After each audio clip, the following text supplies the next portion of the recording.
What's up, NIO family? It's Rey-Jay back with another video. And in this, I want to break down why NIO and the market are going to see some temporary upside before potentially seeing a bigger pullback later on. I don't think we're ready for the pullback. I think there is still some upside coming right now. So we're just going to focus on that. I'm going to break down why the FOMC meeting could also help the broader markets, including NIO, to some extent, to see some temporary upside. Just know that I am not a financial planner, so take nothing I'm saying as financial advice. And also, if you guys can, please check out my Moon link that's down below or use this QR code to sign up. If you sign up for Moon, deposit $100, you're going to get $20 of free Nvidia stock.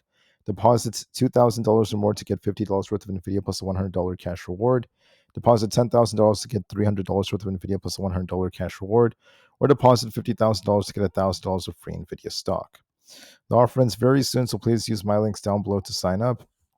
Anyways, as far as NIO is going, we're looking quite bullish right now. I think that we have a nice looking bull flag breakout. And because we never lost $7, we're going to likely continue to push for $8 flat.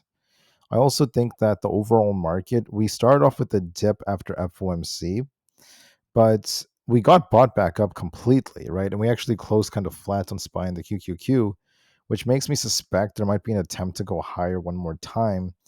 If we can't hold 658, though, of course, we could be looking for a pullback move.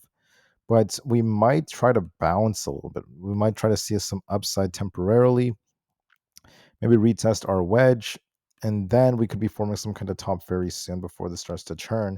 But I don't think we're ready yet. I still think that this market might still have some juice left to go higher after what the Fed just announced. And because the market may try to push, this could greatly benefit NIO, especially as the Fed have cut interest rates for the first time in the US markets since December. So that's some bullish news. On top of this, I just want to say that although that's mostly priced in, Jerome Powell's tonality helped the market hold up, at least for now. And if we do go a little bit higher, I still think it's going to be short-lived. But for now, we're just going to follow the price action. As far as NIO goes, keep in mind that different analysts have good ratings coming out for NIO, and overall, we're still looking bullish in terms of our financials. We're also approaching NIO days in just a couple of days. We have NIO Day, that's bullish, and we have another analyst that's coming out. Another analyst known as UBS has said that they're expecting an $8.50 price target. This is right after we saw Morgan Stanley analysts saying the same thing, as they're expecting more upside for NIO. So very, very bullish news so far. As far as the Fed are going, we were looking at two specific things. First and foremost, they cut interest rates by 25 basis points. And then we got this data right here where the Fed tells us what they expect for our future GDP numbers. They're still expecting positive GDP for the next upcoming years. And then they're expecting unemployment to spike at 4.5%, stay there. Although that's not guaranteed, that's what they're anticipating. They're expecting CPI to slowly go down to 2% over the next couple of years. And then for rates, they're expecting two more cuts for the year, which implies for the October FOMC, we could be looking for a 25 basis point cut. There's now like a 90% chance of that, and an 80% chance we get another 25 basis point cut in December. So two more cuts. They also think that unemployment is going to spike. It still has more upside to go as the risks to upside are still there. And for now, once again, the market's still holding up well. Jerome Powell did his job. He told the truth about how the Fed has a dual mandate. But the criticism that Jerome Powell and the Fed get is the fact that they are behind the curve, because the Fed is using delayed data to make their moves. And if there's some kind of anomaly, or if we end up seeing what historically, history tells us that the Fed is behind, there could be a big spike in unemployment. Then the Fed is going to have to basically start scrambling to cut rates even more. So the Fed is trying to tell us that's not going to happen, but we'll see about that. That's why you want to be very careful. The Fed simultaneously also talked about how there is a risk of higher inflation, but it's going to likely be short-lived, most likely, because they're saying the tariff inflation might just be short-term, and everything is basically under control. So that, in turn, did cause the market to dip. The market started off with a big dump, and then we just got completely bought back up on SPY. So you can see how much it dumped. It dumped like 8 points. We started up here, then we dumped all the way down, then we just got bought back up.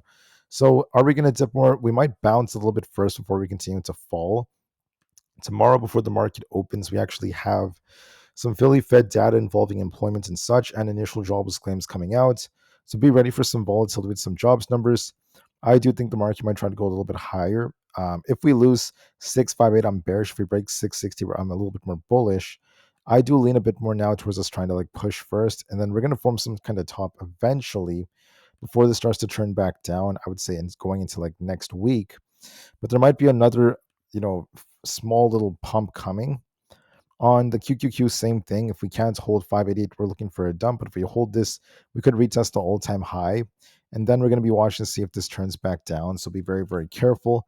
The top may not be in yet.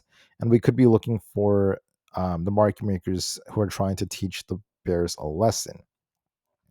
So for NIO, I think that we're going for $8 right before NIO day. I do expect more upside with this bull flag breakout. As long as $7 does not fail us, we could retest 7.25 and consolidate. Then start pushing for 7.8 to $8. I do expect more upside. We have bullish analysts that are saying they expect $8. And I think there's a good chance we go higher. So I expect some more upside for NIO. For the IWM, we kind of like touched 244. We might pop a little bit. We're going to see if we could take out that higher knot. If we don't, we could make a lower high, then kind of consolidate, then start to dip back down like this. ES is holding up decently. We might see another attempt to pop. We're going to see if we can break the all-time high or not. But even if we do, I still think it's going to be forming some kind of top soon. As we have these bearish divergences, we could get a post FOMC pump, and then we're going to be looking for that pullback move we've been talking about. Same thing with NQ. We formed a wick here, which typically favors a temporary upside move to test all-time highs. And this could be another potential shorting opportunity because I do think the market's going to be forming a top soon. And then we're going to be watching to see if we get some kind of bounce. Bitcoin held support could be retesting 116,000 before it rejects. Tesla looks very bullish. As long as we're above 425, we're going to be favoring 435 to 440. Then we'll see if it rejects off that, but it still has upside potential.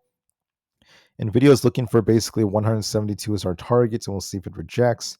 Apple's looking for 240, and we'll see if we turn back down from there. Netflix could also be looking for a 1240, and we'll see if we reject.